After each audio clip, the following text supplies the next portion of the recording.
right, Boomer and Carton on the Fan. 877-337-6666. Every now and then Al surprises you, and I don't know why he does it. I told him I don't like surprises all that much. But when you have a legend of sport available to come on in, it's hard to say no. Just be careful. Watch your step. Watch your step. So coming to the studio right now is the legendary college football coach, Mr. Bobby Bowden. How you doing, sir? Very well. He looks better than Boomer. I'm going to have you sit right over there where the bald fella is. Bobby Bowden's making his way in. He's got a film out and a book. It's actually kind of awesome for me because Bobby is one of my favorite guys of all time in the NCAA. Did Bobby recruit you? No, he did not. He did not recruit me. He probably had no idea who I was. Why didn't you recruit Boomer Esiason out of East Side of New York? Because he wasn't born in Alabama. That's right, exactly. Where were you from, Ohio? I'm from Long Island here. Long Island? Right here, right up here in Long Island, yes. University of Maryland was the only school that gave me a football scholarship. Isn't that something? And that was because my high school coach knew the high school, Jerry Claiborne. Was at Maryland when I played I knew for Jerry real well. Really well, yes. And you remind me a lot of Jerry. Yeah. Very similar. That's a compliment. I appreciate it. Yes. And he was a tough coach to play for, just like I'm sure you were a tough coach to play for. He was a Bear Bryant boy. Yes, he was. Thus making him a tough guy to play for Yes, sure. Especially if he came from New York. That's exactly Recruit right. a lot of New Yorkers. No, because you don't see that many New York players, do you? Doesn't seem like. Well, I will tell you this now. You're starting to see more of them. Oh, good. New York, New Jersey players, you're starting to see a lot more of them, and you see a couple of guys on Ohio State, a couple of guys on Michigan. Yeah. And I know that Nick Saban likes to get up here and recruit. Yeah. And so we're not just there's some really good players up here. Yeah, when I was at West Virginia, we tried to get over to Long Island. There was a big fullback there that went to Ohio State. Do you remember his name? No, but you'd probably remember if I could think of it. Was that the late 60s, though, right? About that. Yeah, because I was at West Virginia, late 60s and early 70s. These coaches get around, man. I'm telling you, it's crazy when you look at their resumes and all the places that they've been. And Bobby, what you really built at Florida State really has stood the test of time. Well, thank you, buddy. When you first got to Florida State, do you remember the first couple weeks on the job there, what it was like? Because it wasn't Florida State the way a generation of people know it now. What was it like when you first got there? When I first went there and I met their boys. Now, I had coached at West Virginia University. Right. Which at the most might have 4 black football players. Most of them white, Mm-hmm. So I go back to Florida State where I used to coach, which was segregated back in those days. I had never coached a black athlete. Right. And I go back down there, and they're probably half and half. And I'm saying, boy, this is going to be a good job. Right. So anyway, we tried to put them through the heat. Right. You know how you do when you go and try find out who wants to play you make it really tough for who them. don't want to play. That's exactly right. Yeah, so I know. We put them through some tough times, and I went out there and directed it. I didn't sit back and say, coaches, go show them how. I went out there and did it myself. I wanted to show them who was boss right off the bat, and that's the way it was. And we had to naturally recruit. Sure. To me, my philosophy is very simple. Whoever gets the best player is going to win. You can't get to sit for that. You got a boatload of high school kids that can play. Exactly, and you got to get your share. And when you see what's going on in college football nowadays, and college basketball too, I'm not a big fan of all the things that are going on, but watching what Jim Harbaugh has done with Michigan and how he's taken recruiting to another level and actually had these spring camps down in Florida being done and all this other stuff. And I know the coaches down there didn't like it. The NCAA obviously put a stop to all of that stuff. Yeah. But that truly is the pressure that every coach is feeling, is that they got to go get the best player. No doubt about it. Did you ever feel like you went into somebody, Bobby, and gave them a promise that you were unable to fill, or were you about as honest with them as you possibly could be? Well, you better be honest with them, because if you don't, they're going to figure that out. Mm-hmm. And once they lose their trust in you, you're going to have a hard time coaching that boy. Were you recruiting the kid, or you're recruiting the mom? Well, the mom ain't a bad place to start. Right, exactly, yes. Because so many boys are determined. Where are the dads? No dads. It's unfortunate. So you better be able to get to that mother, right? Because he'll listen to that mother, and that was always a big part of it. Did it ever come a point where you got tired of the recruiting aspect of being a college coach? I enjoyed visiting and talking to the boy and family and even visiting the high school. I didn't like telephone calls.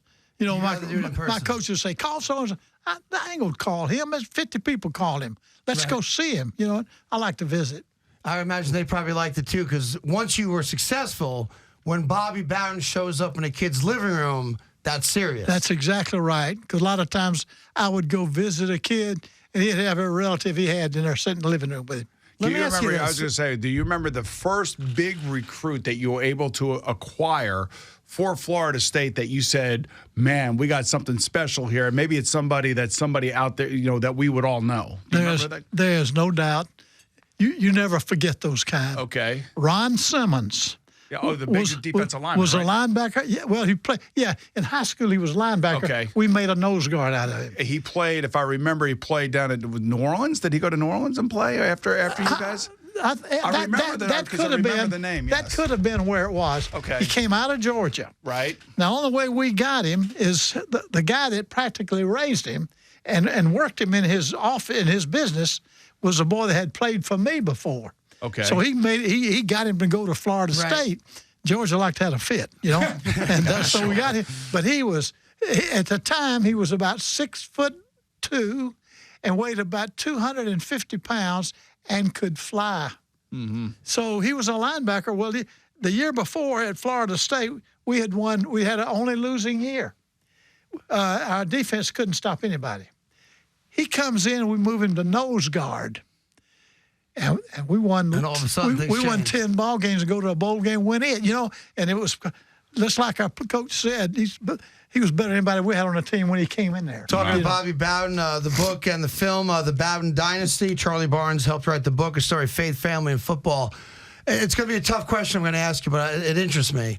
College basketball is one animal. College football is another animal, but similar in boosters, the interest in a school like Florida State doing well. How much pressure is a coach like yourself under to turn a blind eye and a deaf ear to what might be going on to get a great recruit to play for you versus a Florida, Ohio State, and Alabama? And how rampant is that kind of stuff? That is a very good question, and it does happen, but I think it's occasionally. It's not like it happens all the time. You know what I'm saying? I mean, in fact, a lot of times I suspected. I'm coaching at Florida State, and my kid goes to this school over here. Now, I know their coach, and he's a pretty good, clean guy, and I know he wouldn't do anything wrong, but does he have a blind eye to what one of his coaches is doing? Sure. I think occasionally that goes on. And let me ask you this. I wanted this from this perspective. There's an era of kid and a family that grows up where they read the papers, they assume something's going to be offered to them. Did it happen a lot where you or your coaches might be recruiting a kid and a family member might say, we want X, we want Y? Did that happen a lot? Oh, yeah. When you walk in to recruit a young man and his daddy says, what can you give him? I walk out. I can't. And that happened a lot, right? That's bad, yeah. That happened nearly everywhere I coached. Not all the time. Right. But I can just remember a great player. Well, like I'm in West Virginia.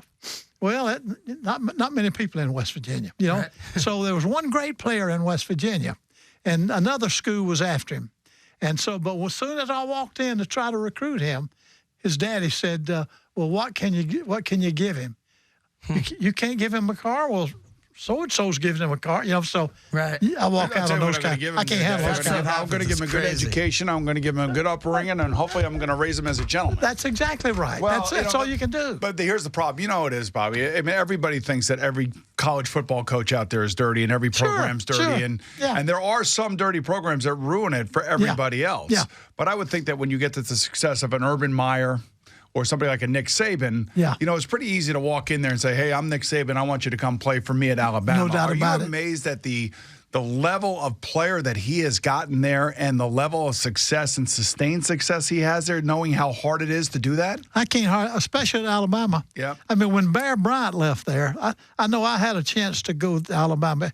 After I didn't want to be the guy that followed him. Nobody does. I wanted to follow the guy that followed him. Right. You know. But I just even remember when Coach Bryant was there in recruiting about that happening a lot. You know, with these young men. But once he had his reputation, it was mostly just, well, I'm Bear Bryant, and the kids want to go there. Speaks for itself. Yeah. It's like we talked to Karl Malone, the famous basketball player for the Utah Jazz. Yeah. And we said, when you go to a game as a retired player, do you have a special pass or a ticket? And he said, this is my ticket. They know my face. Yes, I walk in, I'm Karl Malone. Isn't that something? I imagine you do the same. That is something. Could have done the same thing and still can.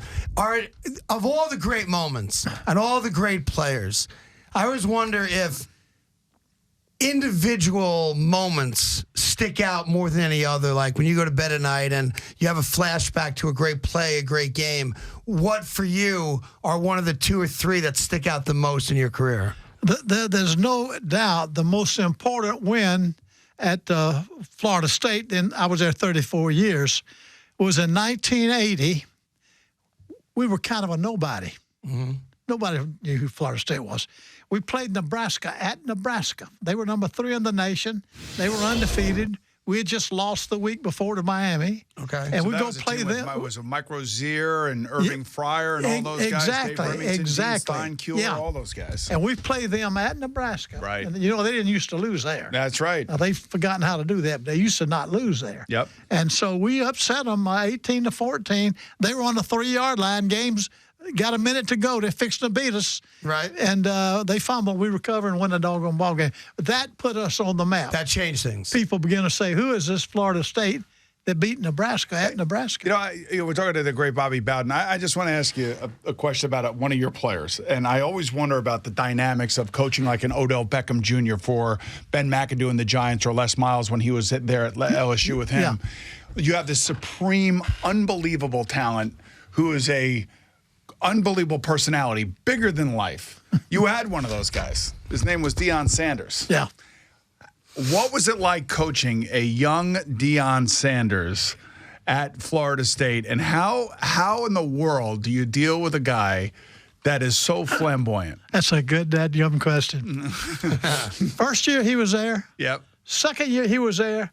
Third year, just like everybody else. Right. He wasn't. Who in the world's Deion Sanders?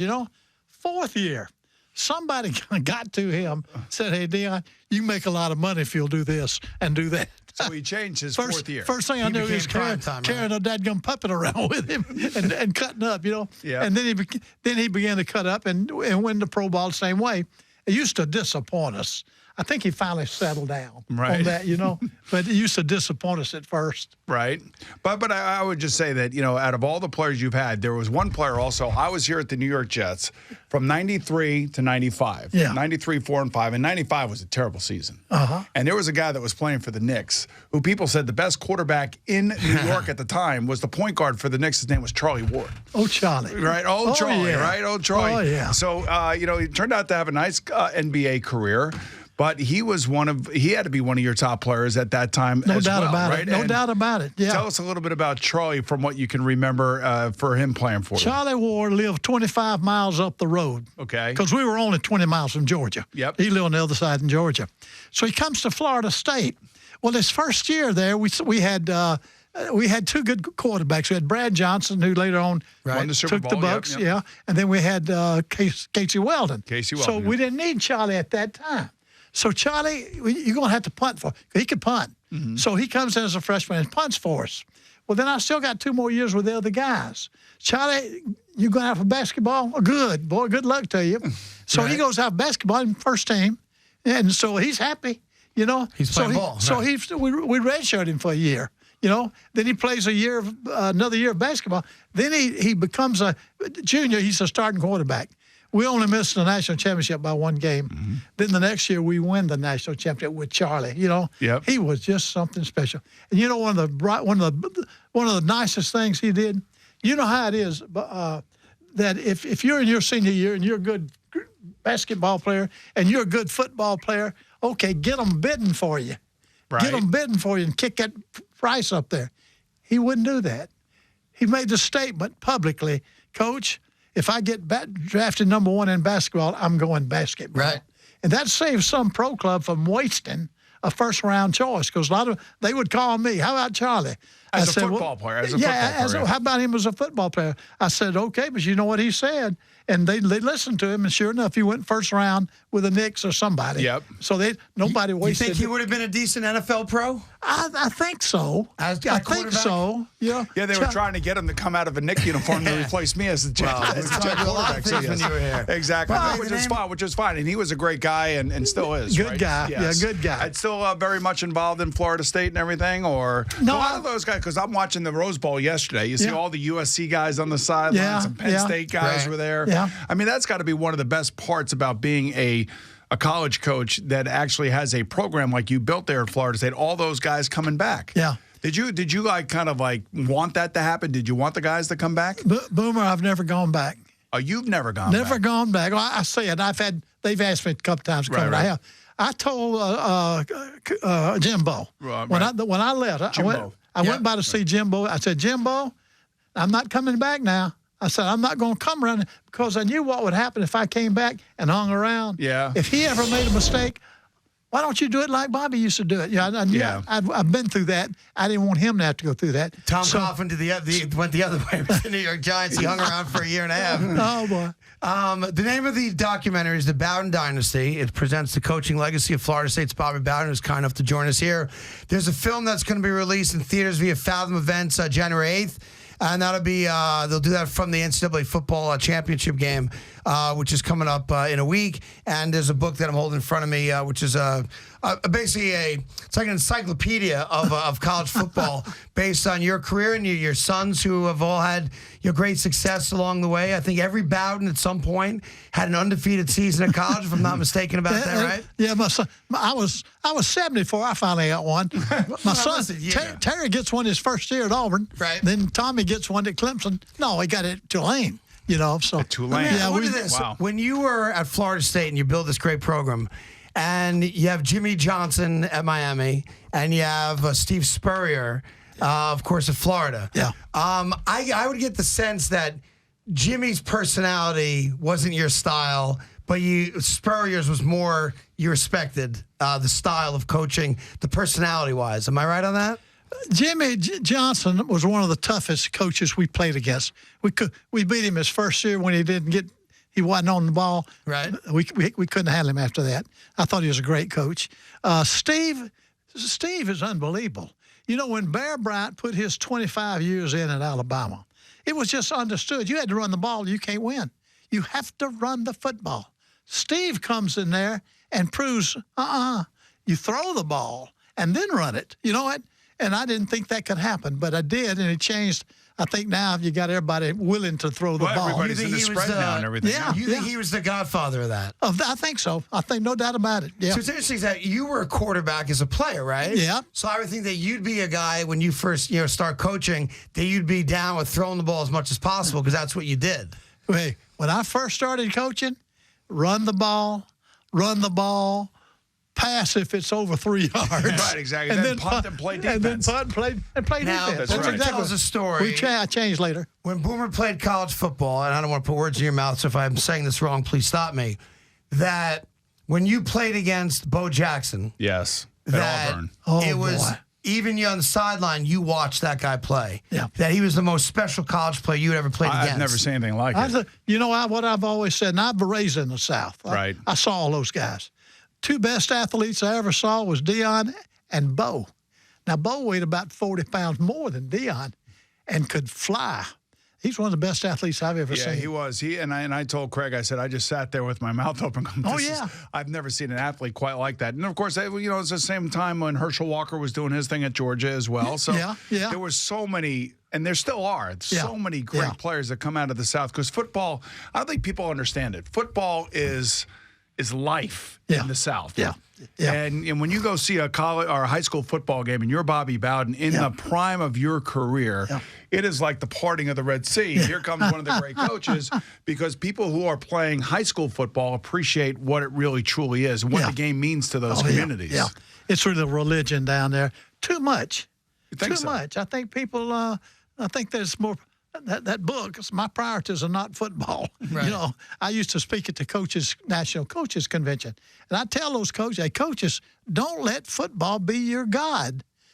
You ain't going to win all your games, and it comes down there maybe second or third after your family and things like that. And I spent 57 years coaching football, and I loved it. But I tried not to put it ahead of my family. I find it fascinating that you coached during times of segregation. Yeah, that fascinates me. I never contemplated that because it's not in my wheelhouse. But that you dealt with that, and then all of a sudden you show up at Florida State, and it's desegregated, and you have a team. Trying to balance that must have been. When I went to Florida State in '63, we were totally segregated. I never coached a black athlete. Now I played with them when I was a kid in my neighborhood. Sure. Shoot marbles with them and things like that, but never got to compete against them. So then I go to West Virginia. Now for the first time, I'm coaching a black athlete, and he couldn't get over me calling him boy. Right.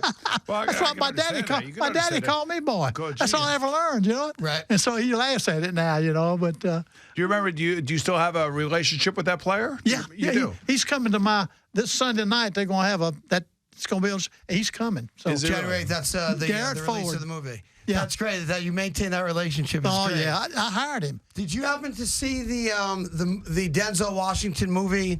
No, when he coaches the previously segregated high school team. No, I didn't see that. Remember the Titans. Remember the Titans. Yeah, Great movie. I saw the preview. I didn't get to see the movie. And what does Bobby Bowden do today? How do you spend your time? Are you a pain in the ass at home? What are we doing?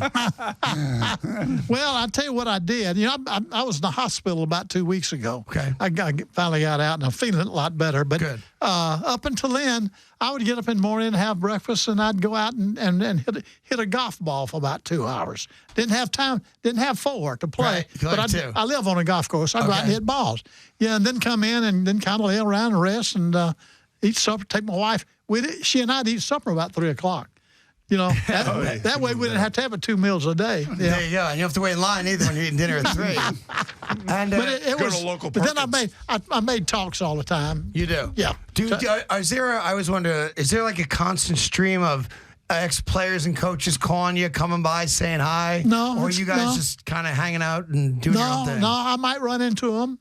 They might come to town. They might call. What do you miss, if anything? What do I miss Yeah. as far as coaching? Yeah, is there any aspect of being a coach every day that you miss? Nothing. Nothing. That's an easy answer for me. People ask me, Coach, how do you stand it? I bet you. What do you miss most? Not a dadgum thing. Yeah, I bet- had you know, I coached. I coached till I was 80. Right. I ain't got no business coaching after that. I work with Bill Cowher. Did you? Yeah, I do. I Yeah, do. oh, on yeah, CBS, and Coach Cowher has been asked to go back 1,000,000 times. Oh, I bet so. And he's so content with his post-coaching life because I don't think people understand the anxiety. Yeah. Especially when you're coaching a team that now has 85 players. Back in your day, it was 110 players at one point in time. Yeah. And you never know, one of those players may do something wrong and can bring the whole program down. You know what? Like I say, I coached 50. I graduated from college, went into college coaching the very next year, 57 straight years. So then I resigned. All of a sudden, God, I don't have any worries. I don't have to worry about a guy making his grades. I don't have to worry about the police calling me tonight. I don't have to worry about this or that.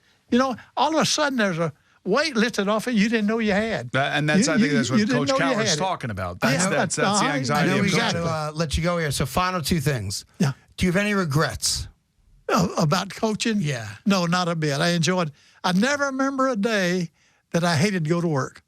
I mean, even when we got beat, I couldn't wait to get to the office and look at that film and find out what we did wrong and get it corrected. You know what? And when people say Bobby Bowden blank and they want to fill in the sentence, what do you want people most to say about Bobby Bowden?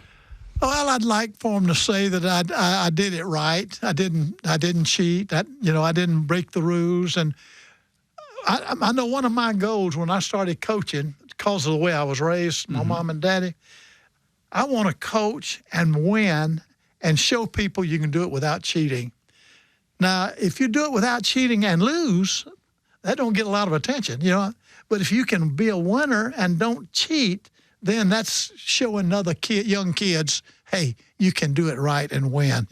That would be what I'd want to remember. Well, you're a true legend, a Hall of Famer, and everything that goes along with it. We appreciate you coming in today. It's so good to talk to y'all. Thank you so much for I coming get in. to see you guys a lot. Hang tight 1 second to take a picture with you. We're going to take a picture with you. The Bowden Dynasty Don't you go anywhere documentary. just yet. I'm going to have to block you here for a second. It's all about Bobby Bowden, his family, faith, and, of course, football. The movie's on the 8th, and the book is available now, so by all means, go check it out. That was awesome. All right, 9:40.